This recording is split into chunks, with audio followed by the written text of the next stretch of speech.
Tell us more about your presentation and introduce yourself again a bit more, Peter. Thank you. I can see your presentation. Thank you, Musin.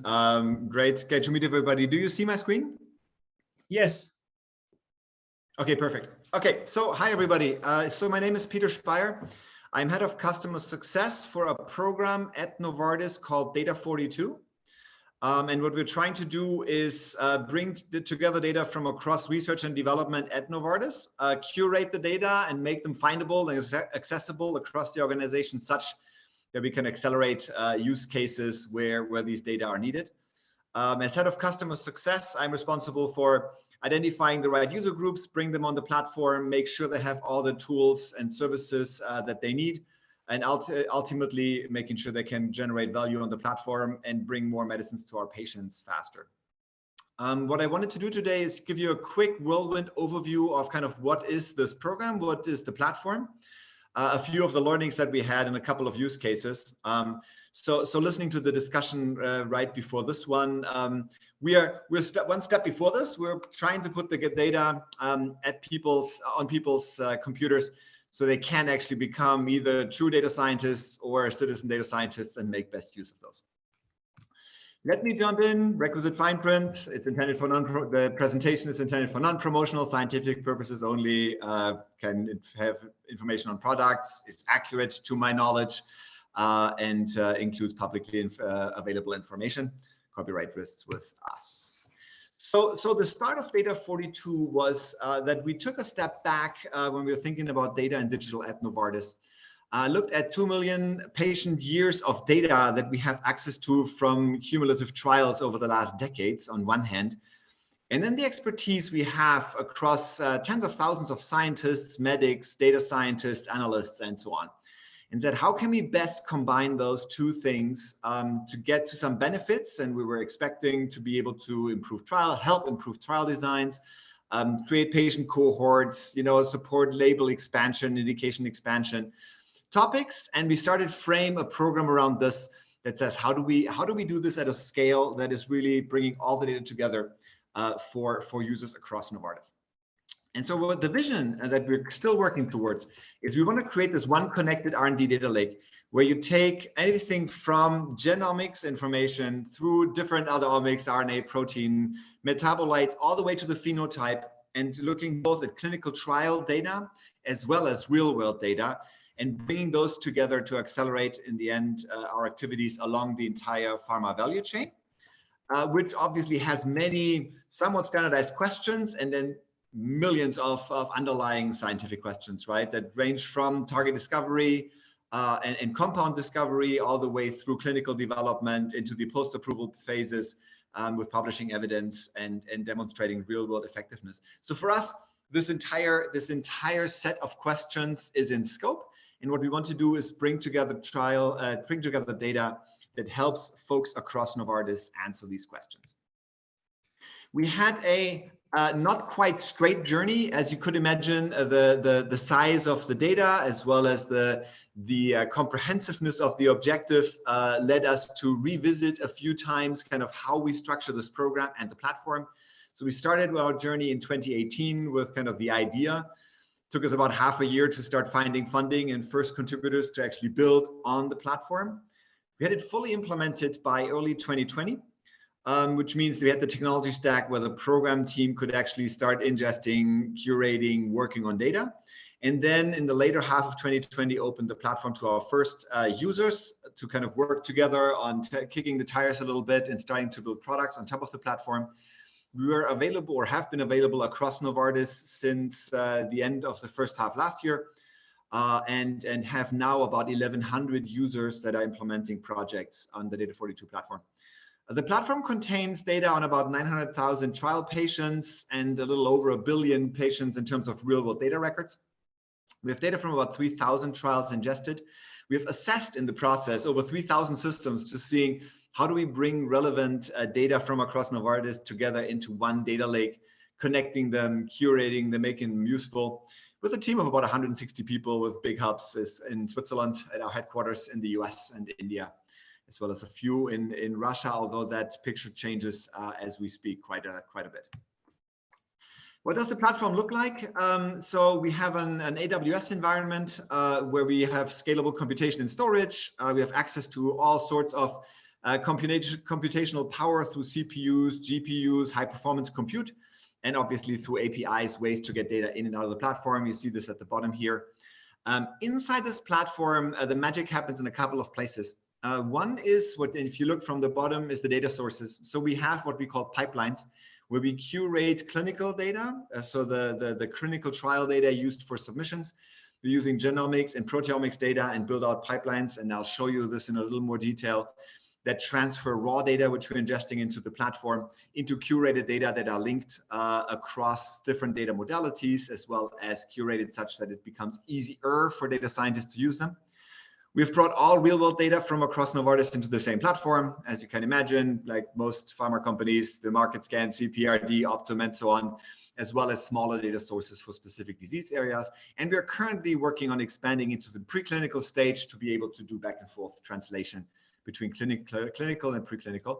We also, since we never have all data that a user needs on the platform, have a bring your own data approach where if you need additional data ingested, we can always do this on demand. At the top, you have two major components. On the left, you see the map of life. On the right, the data science toolkit. The map of life is our user, a suite of user tools that is accessible to folks across Novartis, where metadata and aggregated data is visible to folks. So you can kind of find out about data sources. You can do some high-level cohorting of patients. You can find data documents related to the different data sets. It enables users to really specify what would they like to analyze. Do we have enough data for a given analysis? But stay at the metadata level.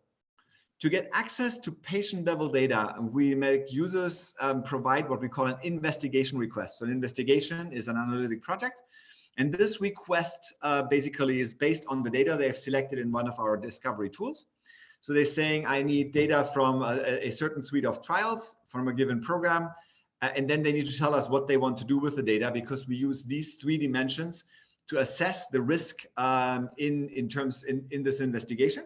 Saying, depending if it's, an early phase trial or pivotal trial, if the program is in an early, late phase or, peri-launch, and depending on the analysis, whether it's simple disease progression or kind of efficacy or safety exploration, the risk level to the company differs quite widely. And so we have, depending on the risk level, either fully automated approaches where data get provisioned within hours, or we actually loop in the right decision makers, the data owners, to approve of a given analysis or not. And only after this investigation request has been approved, will the data be provisioned into the data science toolkit. And there we have a suite of integrated tools, including R, Python, Spark, the HPC I mentioned, basically different tools at data scientists' fingertips to then analyze the data. We have some knowledge bases, which helps users accelerate the work on the platform. So you have an investigation browser where you can see what others have done or are currently doing on the platform. And you can obviously contact or maybe even join ongoing analyses. And we have a code library to share code across teams. We're working on several other opportunities to connect users more tightly. And then last but not least, these activities on the platform are framed by a number of support activities. We have a learning hub where trainings are presented that users can take at their own pace, sometimes augmented by in-person trainings. We have documentation for the different data sources, for the different tools that users can resort to. We have obviously a support set up from tech support all the way through to analytics support. We bring data into the platform, as I said, on demand. We also help users tackle difficult analytic questions with a specific service setup. And we're building a community of users around the platform to make sure that that users are making best use of this. I can't demo the tool, unfortunately, but I wanted to show you a couple of screenshots that just give you a little bit of a flavor to show, we have a nice landing page with the different tabs that show you what kind of tools you can use. And you see on the bottom right here, our cohorting tool where you can go into clinical trials. You have various ways of actually dissecting and cohorting patients, and you immediately get some responses. These are all dummy data, so no worries in terms of what numbers are being displayed. They might not be completely consistent, but you can, as you cohort patients and you look for them by specific trial indications, patient demographics, medical history, adverse events, and such, you immediately get kind of response how many patients fit your profile. and what kind of demographic profile do you see in them. So this is just to give you a little bit of a flavor, but we have, as I said, a little over 1,000 users now actually using the platform and analyzing data mostly on their own. As you might be pursuing similar projects or the same projects, what we learned in the setup of Data42, a few key learnings. The most important part that we can never forget is anything we build, you never do, definitely not waterfall, we're fully agile, but always in very close collaboration with your users. So whether that's getting domain data science expertise combined with program expertise, or whether that's kind of coming up with the best solution to solving use cases and working yourself from a proof of concept to a minimum viable product to a full product. We always do this with users either embedded or closely collaborating with us. A key concern from the beginning, given that we're bringing data together from 3,000 trials from different franchises across the company, as well as patient level data, is the overall platform in data and access governance. So as I explained briefly on the platform setup, the sensitivity of the data, the risk created by reusing data, as well as planned analysis, key components to have a risk-based approach.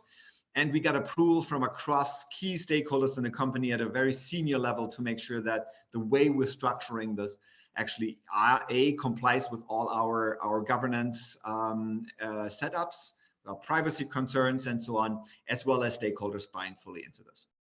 The third one is we're all about patient privacy. When you saw this little investigation request arrow before we provide patient level data, all of the data will either get anonymized via a risk-based or rules-based approach, depends a little bit on the type of analysis and the type of data. Or if non-anonymized data are required, we only do this once users have done a complete ICF, informed consent form review, which means the analysis is in line with the original consent. So in all instances, will patient privacy be completely complied with.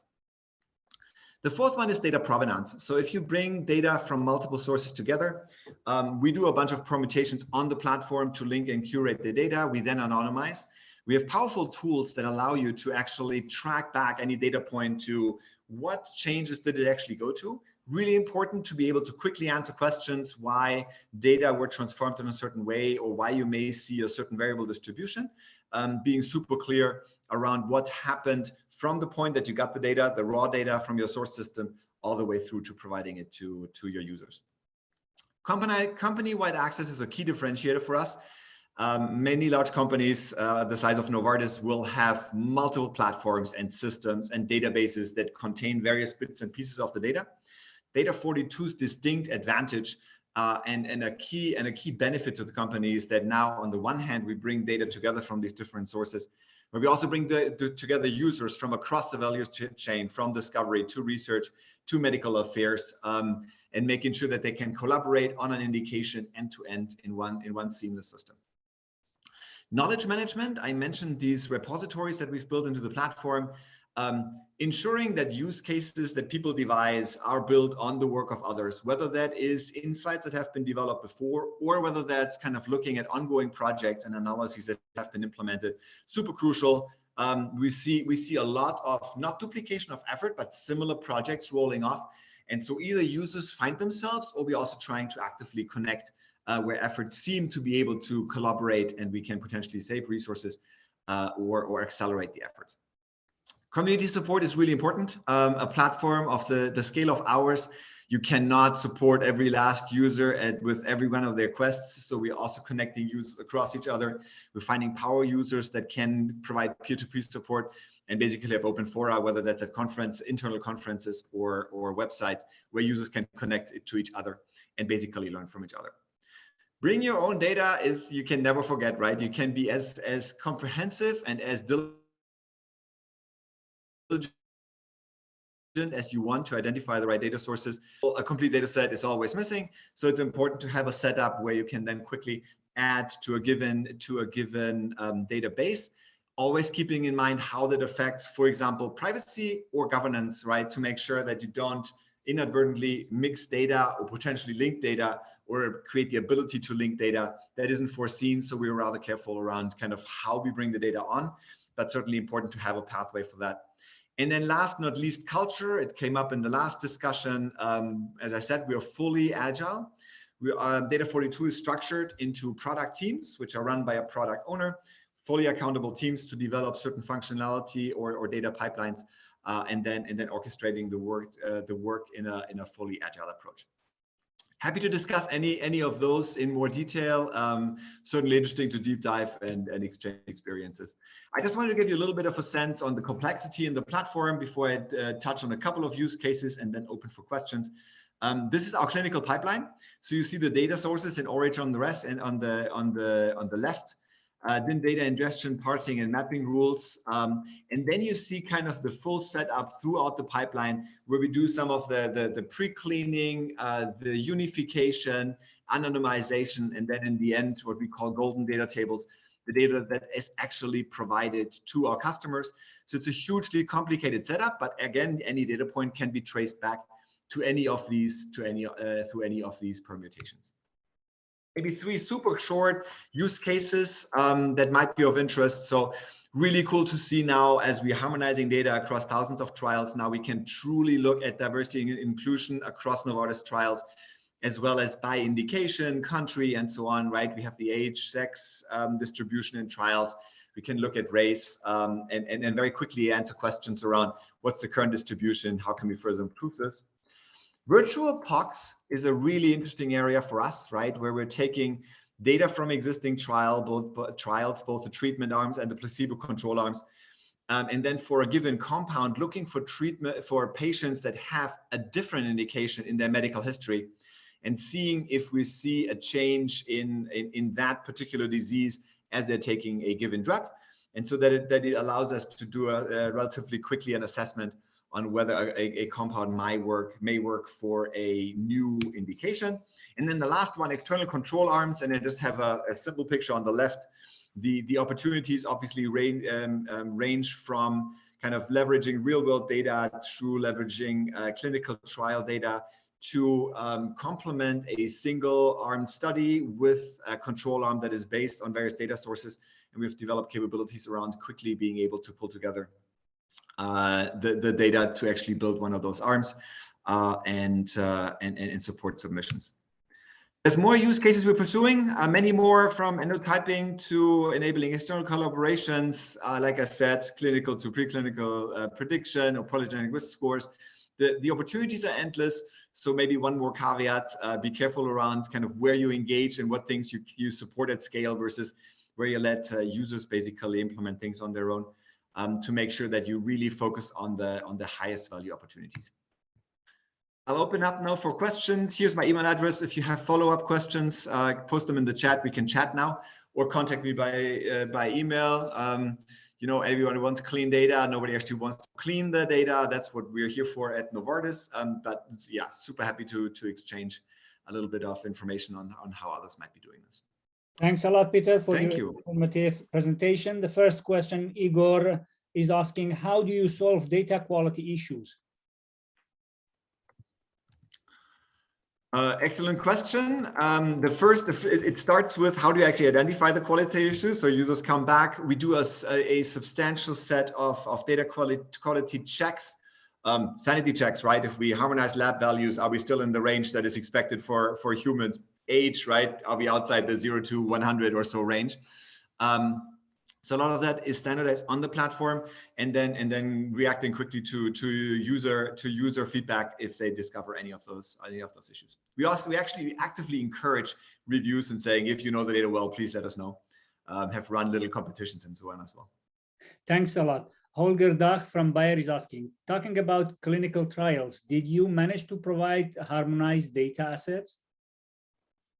We are. So we can certainly harmonize easily now across anything where decisions aren't required, right? So medical history, lab values, adverse events, and so on. We completely harmonize across all trials. What the question indicates, as you go deeper into analyze outcomes variables and analyze this data set, it becomes less scalable. And so this is where we're collaborating with users to kind of create those harmonized assets and create pools that A, can help answer questions, but B, are also sustainable over time. So a platform setup, again, where you can track provenance and you track how you harmonize and you can answer questions about this, but also see how in the future you might want to add to your harmonization, look at it from new angles, create other analysis ready data. Being able to track provenance is important. So yeah, we have assets at all kind of stages, all the way to full harmonization across studies to the outcomes variables. Thanks a lot. Final question, Bagmeet from Amgen. Bagmeet, you have the microphone if you can ask directly. Bagmeet, can you switch on your microphone, please? Yes. Hi, thanks, Mujin. Thank you, Peter, for the nice presentation. It looks very interesting and seems to be doing a great job in answering a lot of your questions from your stakeholders. And you might have given a hint that an answer to my question, but I was wondering, nowadays generating real world evidence is very important to understand the efficacy and many other aspects of drugs. Is it possible through your platform or through the data lake to actually access or integrate external data like EMR data or claims data and then generate real world evidence kind of analysis on that? So yes, thank you for the question.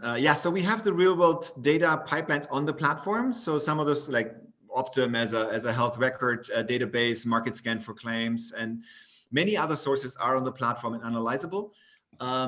We are not combining clinical and real world data. You have to analyze them side by side. We cannot link, right? But you can certainly analyze real world data. We're also looking into, as we generate real world data for our drugs in phase 4 studies, registries and so on, bringing those on the platform as well to make sure that they're available for analysis. But yeah, especially the real world data side is fully scalable to ask for access. We look at the license agreement, provide access, and people are on their way to analyze. Thanks a lot. Thank you so much for answering the questions as well. Peter, well done. Thank you so much. So we jump into the next presentation, but keep in mind, we have a LinkedIn group